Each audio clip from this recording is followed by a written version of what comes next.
En République démocratique du Congo, les abus sexuels commis contre les mineurs ont atteint des niveaux alarmants.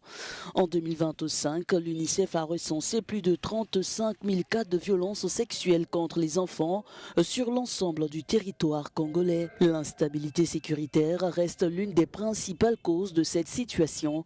Antoinette vivait dans le camp d'Oro, dans la province de l'Ituri, lorsqu'elle a été victime d'agressions sexuelles. J'avais 13 ans lorsque j'ai été violée et j'en ai 14 aujourd'hui. En rentrant de l'école, ma tante m'a envoyé chercher des légumes dans un champ. J'étais seule lorsque j'ai rencontré un inconnu qui m'a violée avant de s'enfuir. À mon retour, j'ai tout raconté à mes parents qui m'ont emmenée voir un médecin. J'ai été soignée, puis je suis rentrée à la maison. Après le viol, j'avais de violentes douleurs à l'estomac et les médicaments qu'on m'a donnés m'ont un peu soulagée. L'UNICEF parle d'une crise omniprésente et profondément systémique dans un rapport paru fin décembre.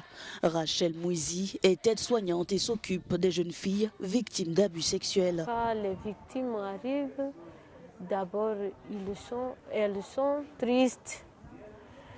Après ça, il y a la peur aussi parce qu'il y a beaucoup de monde ici, c'est au site.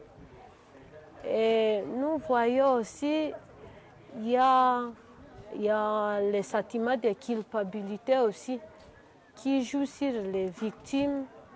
Et parfois, il y a des colères aussi.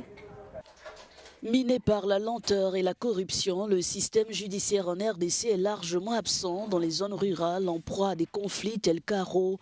Les familles des victimes ont souvent recours à des accords informels avec les auteurs de ces crimes. Lorsque les femmes sont violées par surtout les miliciens, la plupart, elles ne connaissent pas le bourreau ou ne les connaissaient pas avant. Donc elle va juste dire j'ai été violée par un monsieur d'une telle milice, mais ne saura pas continuer. Et déjà à cette phase-là, ça demande beaucoup de courage pour les survivantes de venir dénoncer un milicien, puisqu'elles ont peur des représailles qui peuvent subvenir juste après les plaintes ou les démarches judiciaires.